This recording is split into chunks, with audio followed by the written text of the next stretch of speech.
Tonight's Extreme Rules pay-per-view review is brought to you by Wrestle Crate. Wrestle Crate is a monthly pro wrestling-based subscription service, and each month subscribers will receive a new pro wrestling-themed mystery crate. To go and sign up, please go and visit them at www.wrestlecrate.com and on Twitter at WrestleCrates.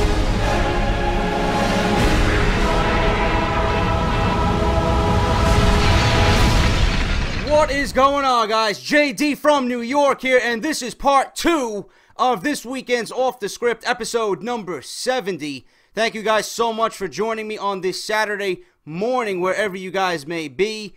As you know already, I hope so, this is the #1 fucking source for WWE right here on YouTube.com. If you're not following me on Twitter, at JD from NY206, Twitch, Instagram, Facebook, and if you're not subscribed to this channel, please go ahead and hit that subscribe button, because you're not going to get WWE news anywhere on YouTube like you do right here on Off The Script. Now, let's get right into it, guys. I got more news to cover regarding WWE going on into Payback in a couple of weeks. As I've covered how WWE right now apparently will not be reuniting the Shield, or if they do have ideas of reuniting the Shield, it's on the back burner. It's not being as discussed as it was a couple of weeks ago when I was the first to report it right here on YouTube.com. One member that really seems to be working out well currently on WWE TV is Dean Ambrose. The direction WWE wants to go with Ambrose was compared to Stone Cold Steve Austin in 1998, and Ambrose has received some praise backstage, likening his character to that of Stone Cold Steve Austin. This is interesting because a top WWE star reportedly pitched the idea of Ambrose being more like Austin to Vince McMahon. You may remember a while back that I noted that a top talent and producer complained about Ambrose not having any direction. In what could be a related note, there's a lot of talk that we will see a top WWE babyface turn heel very soon due to the roster being heavy with babyfaces this summer, with Ambrose, Reigns, Orton, Cena, Jericho, and possibly Seth Rollins and possibly Brock Lesnar working as top babyfaces. One of these men is expected to turn. Now, obviously not going to be John Cena, obviously not going to be Brock Lesnar, because they worked too hard to get him to the point that they got him at now. So I don't see WWE turning Brock Lesnar heel. Cena's obviously out of the question. Randy Orton, I don't think would be a bright idea, because he's so up and down. He's so heel, face. And they put him through all that, took him off TV, killed his momentum. They had a big thing about wanting to make him babyface. Why would you turn him back heel again? Chris Jericho, you know, he works better as a heel. So who knows, what's going to happen with Jericho. I don't see Jericho coming back as a heel simply because he's going to be on Tough Enough all summer, and you don't want a heel being the host of that show. You want someone who's going to be a company figure. You want someone who's going to be a face, who's going to be cheered, who's going to look good in public. He's obviously going to have public appearances. He's going to be on TV. You don't want him being a heel. So Jericho's probably out of the question. The only one here that even makes sense is Roman Reigns, and we've discussed this.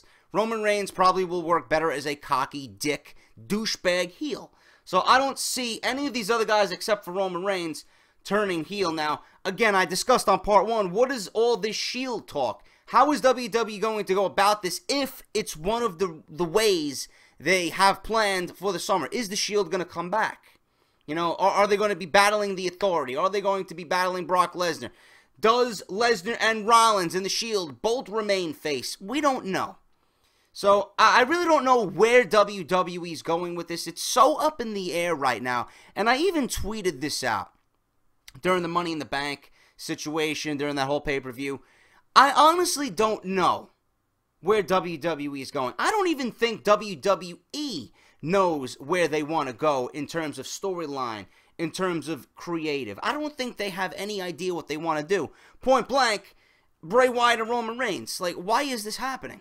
Obviously we got some kind of answer from Bray Wyatt. Oh, you beat me, you ruin my chances for Money in the Bank. But that's just so petty. You know, it's so fucking uncreative. Oh yeah, you ruined my chances of being in Money in the Bank. So I have to come back and have Bray Wyatt ruin my chances? I mean, in the long run, it makes sense. But for Bray Wyatt, you know, Bray Wyatt doesn't give a fuck. Bray Wyatt's supposed to be a sadistic fucking character. You know, he's supposed to fucking be evil. You know, oh yeah, you ruined my chances at Money in the Bank, so I ruined your chances at the pay-per-view. Gotta be more thought into that, man.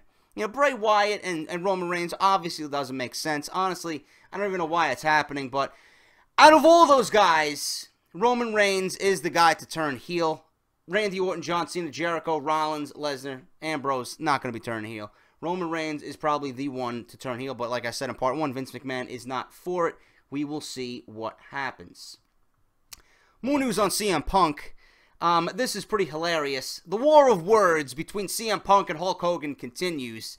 As previously noted, CM Punk and Hogan have been having a back and forth while the Chicago Blackhawks were taking on the Tampa Bay Lightning for the Stanley Cup. Punk once again went out and verbally attacked Hogan as a member of the CSN Chicago panel for the Blackhawks Stanley Cup parade, or during this Stanley Cup parade, he attacked Hulk Hogan. Punk's feud with Hogan was brought up, and it was noted by Pat Boyle on the panel that Hogan was a Tampa Bay Lightning fan. Punk disagreed, saying, "No, he's not. That's the problem I have with that situation. If I'm a Lightning fan, I'm embarrassed they hitched their wagon to a guy like that. Doesn't know Stamkos' name, the captain's name. Icing to him is something he eats 3 times a day.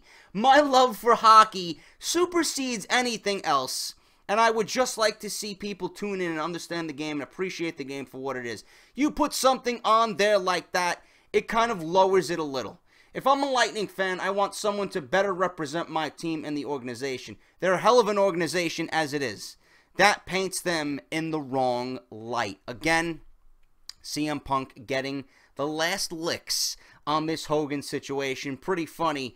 Icing to him is something he eats 3 times a day. That is fucking hilarious. Good job, CM Punk. And I didn't read any reports where Hogan had retaliated. Hogan probably just brushed it off. But CM Punk being CM Punk, and he had to get the final word in and just get that last jab in on Hulk Hogan. All right. Finally, guys, to end this week's part 2. Not a lot of news this weekend. I apologize. TNA star Jeff Hardy has made a career out of death-defying stunts and crazy jumps from the top rope. But the man known for being an enigma proved to be mortal in April when he injured himself, putting himself off TNA television for the foreseeable future. Hardy broke his leg in a biking accident, injuring it severely enough that he had to be pulled from all wrestling activity in the midst of a tag team championship run with his brother Matt. It was officially diagnosed as a broken tibia, which TNA President Dixie Carter eventually commented on herself.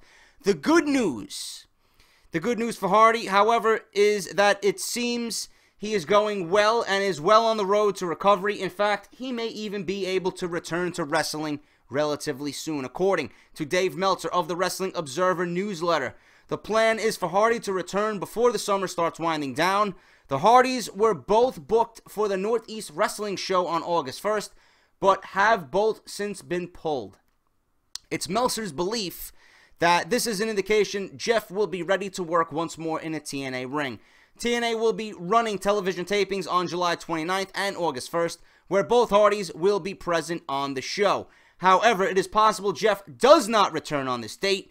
If this is the case, Meltzer notes he is almost for sure he will return at the next set of television tapings. Those, though, given the uncertain state of Impact Wrestling on Destination America, may be the final ones the company has on that network.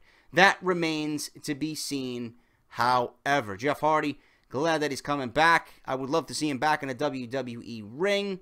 I know I was quite harsh when Jeff Hardy and the news broke about him and his biking accident. And I'm just glad that he's, pretty much on the road to recovery so soon. I thought he would certainly be out for the remainder of the year. But TNA looking to get Jeff Hardy back before the summer is eventually over. Speaking of TNA, my buddy Angel actually sent me something on my Facebook page about TNA, and Ethan Carter III cutting an amazing promo on this week's TNA Impact tapings against Kurt Angle. I will give him that. It was a great promo. I wish I could play some of it here, but I'm afraid of copyright and YouTube policy, so I will not do that. But Ethan Carter, man, cut a great promo. Whoever wrote that promo should be given a fucking handshake, man. Obviously, they must be watching a lot of WWE to be referencing a lot of those names that they dropped in that promo. But that is the kind of promo that's going to get a match over. And I was shocked how well Ethan Carter pulled off that promo, man. And Kurt Angle played a great role in just listening to him very intensely. And that's the kind of promo that builds a high-profile match, man. Kudos to that, and kudos to whoever worked on that promo and went over it with Ethan Carter, man. Everything came off very well on Impact this week, and I would love to see more stuff like that from TNA, and that's the stuff they got to be producing week in and week out. Being that I got a couple more minutes, guys, I might as well go on with some of the news. Rey Mysterio has been making himself even more of a name on the independent scene since his official departure from WWE many months ago. Despite the unfortunate incident with Perry Agallo, that the Mexican wrestler that was in Tijuana, where apparently everybody was blaming Rey Mysterio for his death. He has been a prominent figure for multiple promotions, including Lucha Underground. He will even make his first appearance for Pro Wrestling Syndicate, the popular East Coast promotion, this coming August. But according to a new report, there has been a push made to bring Mysterio into a more recognizable promotion, one run by none other than Dixie Carter. Per the newest edition of the Wrestling Observer newsletter and Dave Meltzer, Mysterio has been heavily courted by Carter and TNA's John Gaborik to become a member of the TNA wrestling roster. The idea, as Meltzer notes, is that Mysterio would be given more exposure on Destination America than he is currently getting with Lucha Underground or anywhere else. While Lucha Underground does have a television deal, it is available to far fewer people than Impact Wrestling is. According to Meltzer, Carter approached Mysterio this past week about making the move where he would finally fill the void of a Mexican superstar, something TNA has pursued for quite some time. It is at one time thought it would be able to close a deal. TNA would be able to close a deal with Alberto El Patron, though that did not come to fruition. The report states Carter promised she could help leverage Mysterio into a new movie and television appearance should he sign with TNA alongside promote strong merchandise sales. Additionally, it is said Carter told him on his off days he could work wherever he wanted on the independent circuit. This would likely mean no television, however. Meltzer believes Mysterio will ultimately re-sign with Lucha Underground, who will give him more flexibility. I call bullshit on Dixie Carter. Mysterio is not going to get movie and television appearances. Mysterio is not going to get a strong merchandise sale. Maybe he will with the merchandise if he goes to TNA. But Mysterio wants to do what he wants to do down at the independent circuit, man. He's creating a name for himself. I'm sure he's making more money than he was in WWE. He's doing what he loves. Why would he go to TNA when this aura of TNA right now is just fucking lingering in the air? There's just a huge question mark on TNA. If you are a professional wrestler who works outside of TNA, why would you sign with TNA if you are unsure that they will even be in business in September, if they will even be on a cable television network in September? This would be a mistake for Rey Mysterio. He's better off in Lucha Underground. Meltzer even believes that he will ultimately resign with Lucha Underground. Stay where you are. You're comfortable. People love you. They love what you're doing, where you're doing it. You're making your money. You're getting your brand across, right? Why would you want to go to TNA and throw all that away in a sea of uncertainty? I would not do that. Mysterio, I say, stays with Lucha Underground. That would be the wise business move. But Dixie Carter, again, spewing bullshit, wanting to get these names to show Destination America that they're a big player. But nobody on the outside is going to take TNA as a major player right now, especially, like I said, with all the uncertainty. It's going to be better for Mysterio to stay where he is right now. That is Off the Script, guys. Hopefully, I can find some more news for you guys for Part 3. It's been a very, very light news week, and I apologize for that, so hopefully I can find something for you guys. Until then, hopefully I'll see you on Sunday. This is JD. Hit that thumbs up, subscribe to the channel, follow me on Twitter, all that good shit. I will see you guys hopefully back on Sunday for Part 3 of Off the Script. This is JD. Thank you guys for watching. Leave me a comment down below, and I'll see you all in the next video, guys. Thank you for watching.